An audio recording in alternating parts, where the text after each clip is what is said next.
I now give the floor to the distinguished representative of the Sudan to introduce an address by the head of government.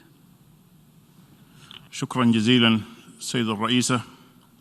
سيد الرئيس يسعدني ويشرفني. Thank you very much, Madam President. I have the pleasure and the honor to introduce the recorded statement made by His Excellency Dr. Abdalla Hamdok, Prime Minister of the Republic of Sudan, with my deepest thanks. In the name of God, the clement, the merciful, Your Highnesses, heads of state and government, Mr. Secretary General, ladies and gentlemen, may God's peace and salvation be with you. It is my pleasure to address you more than 1 year after the glorious revolution of December, which was accomplished at the price of the sacrifice of young Sudanese men and women who gave up their blood and their lives. This revolution was a sincere expression of the people and their aspirations to freedom, peace, and justice. It is our hope that the work of the session will be successful. I address my sincere congratulations to you, Ambassador Volkan Bozkır, upon your election as President of the General Assembly, with my best wishes for your success. I also wish to express my appreciation to your predecessor, Professor Tijani Mohamed Bande, the outgoing President of the General Assembly, for his tireless efforts during the previous session. The deliberations of this session come at a very sensitive time, when the world is facing a dark, strange enemy which spreads rapidly and has devastating effects that know no borders and make no distinction between rich and poor countries. The world has no other choice than that of solidarity to respond. For this reason, from this high rostrum, we call for strengthened cooperation and common action so that together we can face the challenge represented by the spread of the coronavirus pandemic. We must work tirelessly in order to put into practice the slogan of this session: the future we want, the United Nations we need, reaffirming our collective commitment to multilateralism, confronting COVID-19 through effective multilateral action. We wish to express our support and appreciation to the World Health Organization. We hail their role since the beginning of the spread of the pandemic, and we thank them for their technical support to the affected countries. We also wish to express our thanks to all countries and organizations that supported us in this area. At this time, Mr. President, Sudan is experiencing exceptional circumstances due to the impact of torrential rain and floods which we have experienced and which are unprecedented. The challenges Sudan faces have been complicated by the fact that the flooding of the Nile has led to severe losses of human lives and property in the entire Nile Valley region. To this are added major damage caused by rain and floods in enormous areas where tens of thousands of houses have either partially or completely collapsed. In this regard, I wish to thank all the friendly and kindred countries who showed their solidarity through their generous support in response to this catastrophe. As you are aware, Sudan is going through a transition phase after the glorious revolution against injustice, tyranny, and the deterioration of the economic and social situation.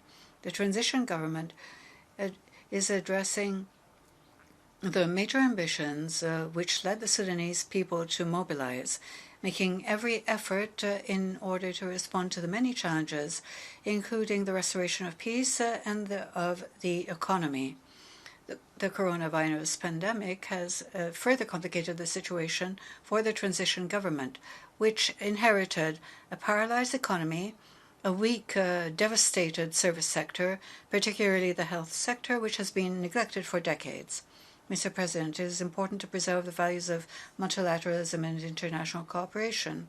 on which the Charter of the United Nations and the 2030 Agenda for Sustainable Development are based. This is essential in order to reinforce the three pillars of the United Nations: security, development, and human rights. Moreover, global issues such as climate change, geopolitical tension, the various humanitarian crises mean that we must reach an understanding respecting the values and interests of peoples. This calls for a shared interest, a shared action through multilateralism and diplomacy, especially since we are witnessing rapid progress of communication and technology when it comes to relations between states and on the social and economic front and other areas. President, the adoption of the Constitution on 17 August 2019 is the second stage of the victory of the resolution. This makes peace the first priority of our government in the transition phase.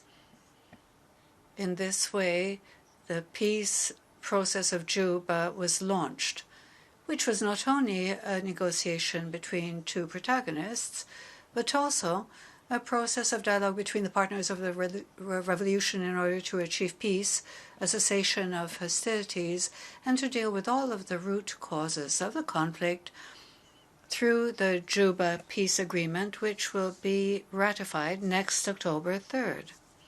Mr. President, regarding the humanitarian aspect, we wish to express our thanks and appreciation to the United Nations and to its humanitarian agencies, as well as all international organizations in the donor community, for their support to the revolutionary government in its efforts to deal with the issues of displaced people, refugees, and repatriated people by providing health care, food support, and in this area we indicate that the government of the revolution has removed all of the obstacles to channeling humanitarian assistance to the populations of the areas in conflict.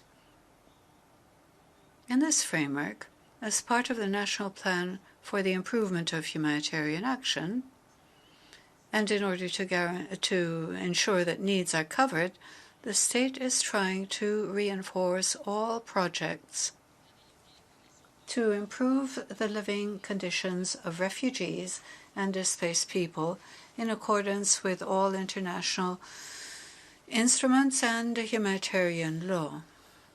We work in cooperation with UNAMID for its exit strategy in accordance with Resolution 2525 of 2020 of the Security Council. The latest stages in handing on the tasks consist of establishing a national plan for the protection of civilians.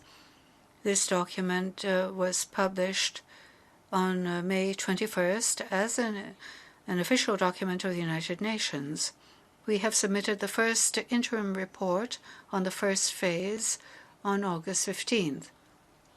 We will continue with the implementation in order to hand over all protection of civilian tasks by the end of the year.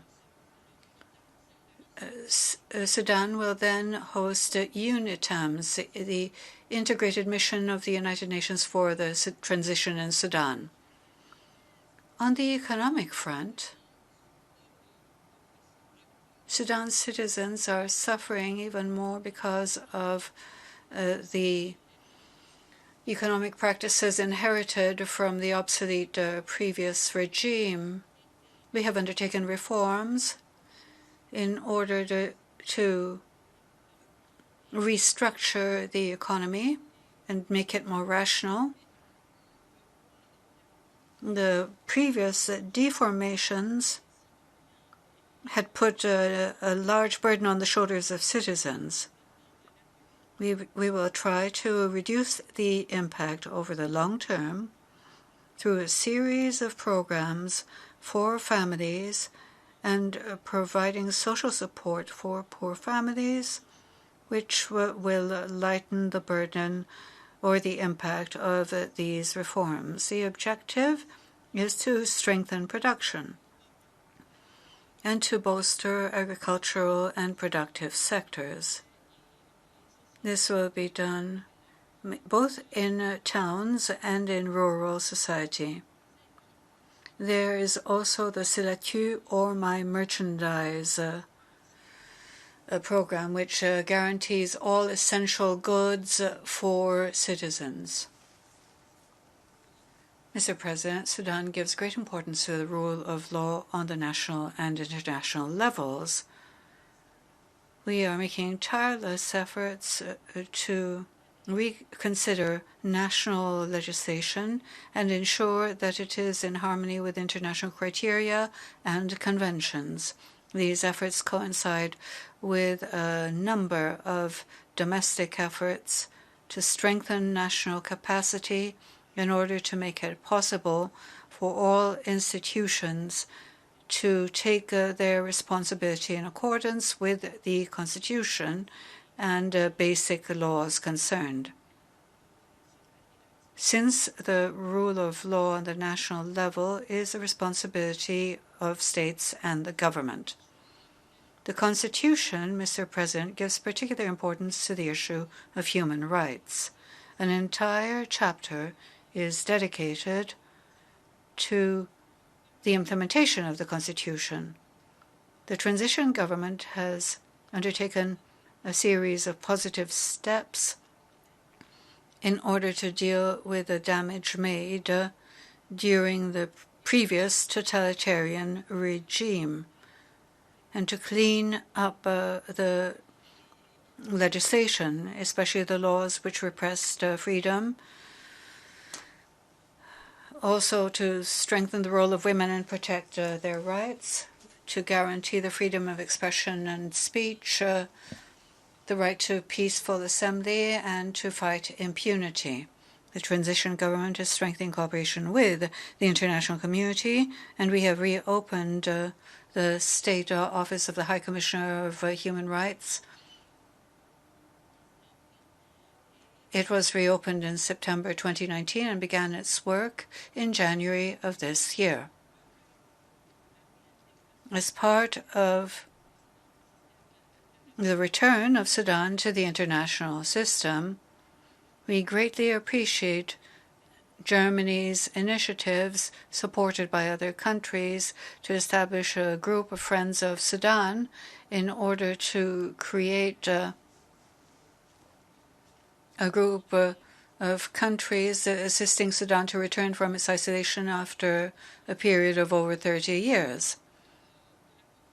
The holding of the Conference of the Partners of Sudan in Berlin in June of this year bore witness to this support. Mr. President, Sudan is working on contributing positively to stability and the political and economic situation of Africa, particularly in the regional field, as a member of the IGAD and other regional organizations. I avail myself of this opportunity to stress the major positive role played by the African Union when it comes to responding to the coronavirus pandemic in Africa. I wish to reiterate Sudan's role as the chair of the IGAD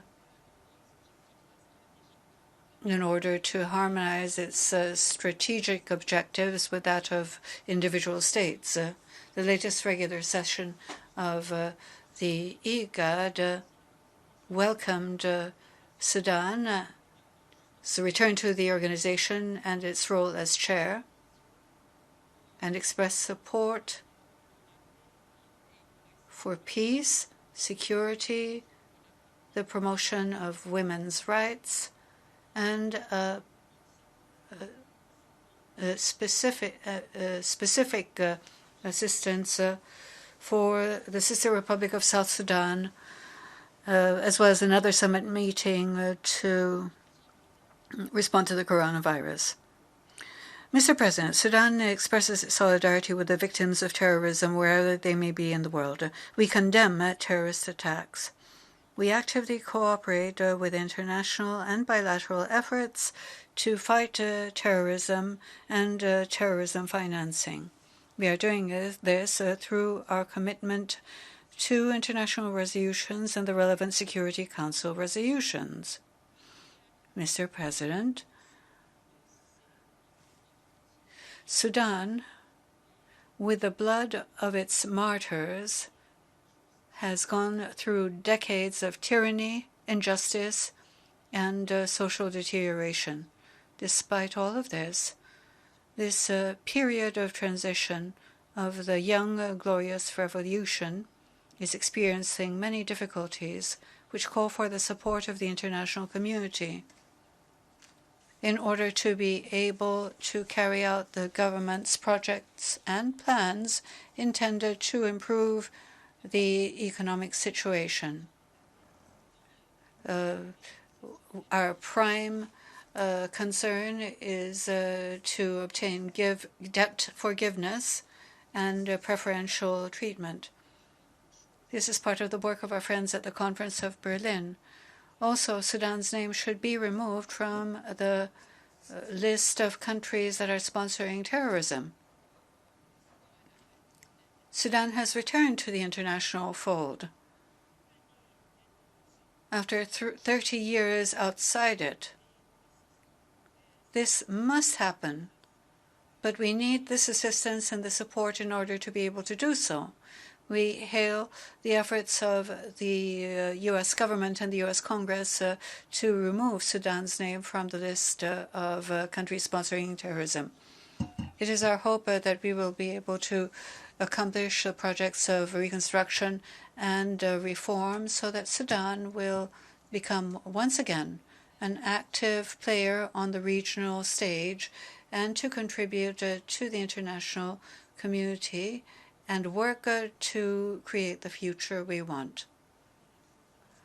Sudan participates in the celebrations of the United Nations 75th anniversary, and it is our hope that the organization will truly be the one that we need for our collective commitment to multilateralism and for effective multilateral action for all peoples. Thank you very much. Prime Minister of the Republic of the Sudan for the statement just made.